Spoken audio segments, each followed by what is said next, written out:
They took you because you're immune to a plague that's wiping out the human race. They think you're worth sacrificing to find a cure. They'll never stop. So we're gonna stop them. The last city, Wicked's whole base of operations. It's the lion's den, hermano. That's where we're going. 3 years we spent behind walls trying to break out. Now we're trying to break back in. Hello and welcome to What the Flick. I am Christy, that is Matt, that is Alonso, who is freshly back from Sundance, all dusted with snow and warm and cozy. But before he left for Sundance, we all went and saw Maze Runner: The Death Cure, which really is the last Maze Runner movie, theoretically. Yes. And I guess we should be thankful they didn't divide it into two. As they usually do. It's only 3 movies. Amazing. It felt like 5. Yay. So yeah, you know, it's a post-apocalypse, and only the one can save them all. And will he? Question mark. Take a look.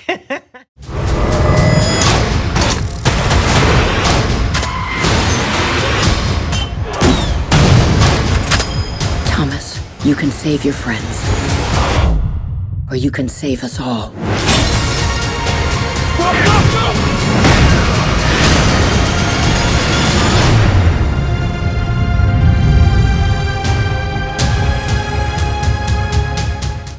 So the Maze Runner movies actually have pretty badass action sequences, and this is very true with this one. The director, Wes Ball, has a visual effects background, and so the big set pieces, including the big 10-minute opening train chase, they're really thrilling, and the sound design, and they're immersive, and there's like a Mad Max Fury Road vibe to it. It's like grungy but intense in the desert. I liked it. I have to say, for all the things that are wrong with this movie, and there are plenty, the action sequences are fine. Yeah. I mean, they're perfectly well put together and exciting, and they do what they need to do, and they move, and you know they're inventive. They're inventive. They have a sense of place. You know where everybody is in comparison to everybody else. All that stuff that you're supposed to do.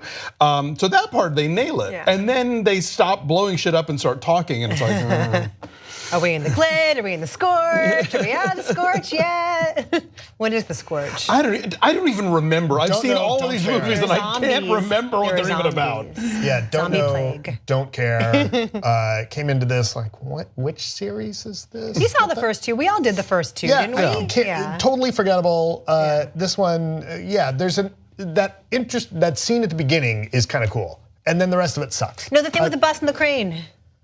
That's pretty great. Sure, fine. Every 10 minutes, there's like a thing that happens that's kind of exciting, and then you're back in the story, which who cares? Dylan O'Brien was injured in the making of this film, and so there was a big gap in production, and subsequently, this movie is kind of, limping into theaters when the YA genre is just dead and buried. And so it feels like this weird kind of callback to 4 years ago of like, oh yeah, these movies. I thought we were done, but I guess now we're done. The blur of good-looking young people saving the world from zombies. It's like the fifth wave or the whatever. It's like, this just feels like it's so past its sell-by date. But the action is competent. And it's got a really interesting cast, and we talked about that with the first one, I believe, and the first 2 is that they choose actors, like character actors with interesting faces, like Thomas Brody Sangster, and Barry Pepper, and Giancarlo Esposito, and Rosa Salazar. There's strong, badass women in these movies,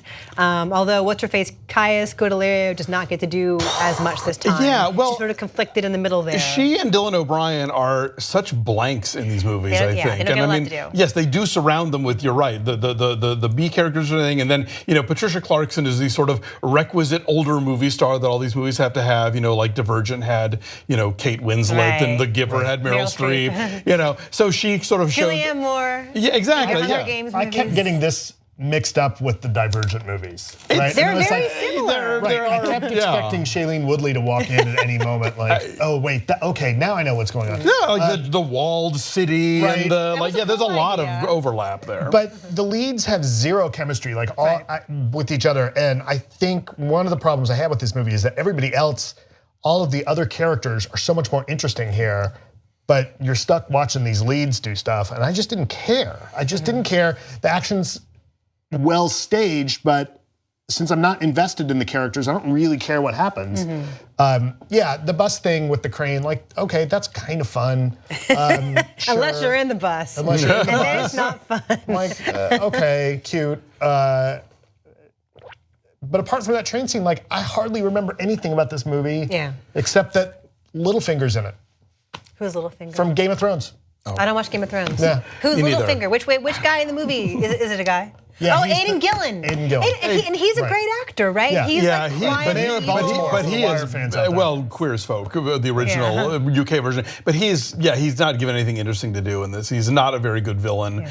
And it was the sort of thing where after about the first 2 or 3 action sequences, I was like, okay, well, this isn't going to be a complete waste of time. But on the other hand, could we just stop talking and get to the next chase or shootout or explosion or whatever? Because that shit, they got locked down. Yeah, and then it just keeps not ending, right? Instead of having 2 different finales, 2 separate movies, we have one long movie that just keeps going and does not end. And so you think it's over, you think there's like an appropriate place, for catharsis and emotional satisfaction, and then there's another coda, and then another coda, and then more explanatory narration of how we're supposed to feel about everything being wrapped up. And if you're Peter Jackson and gave us 3 great Lord of the Rings movies, then sure, you can do 4 endings, but not here. Well, you can tell in that last half hour, the movie assumes that you have a real emotional investment in this. And if you do, if you are a fan of this series, then yes, it will deliver and all the feels. But if for the most of us who are not, it's kind of like, yeah, can we move it along here? So yeah, it's I've seen worse in this genre, but yeah. I don't miss the YA movies. No, I don't either. I don't assume either that this is the end of the YA movies, though. Because there's also like sick girl trapped at home YA movies. Well, true, but one of those I coming don't. soon. I mean, this specific kind of YA movie. Right, When they- Post-apocalyptic. Exactly. When they dystopian announced future the YA. last Divergent was going straight to television, it was like, okay, we're done.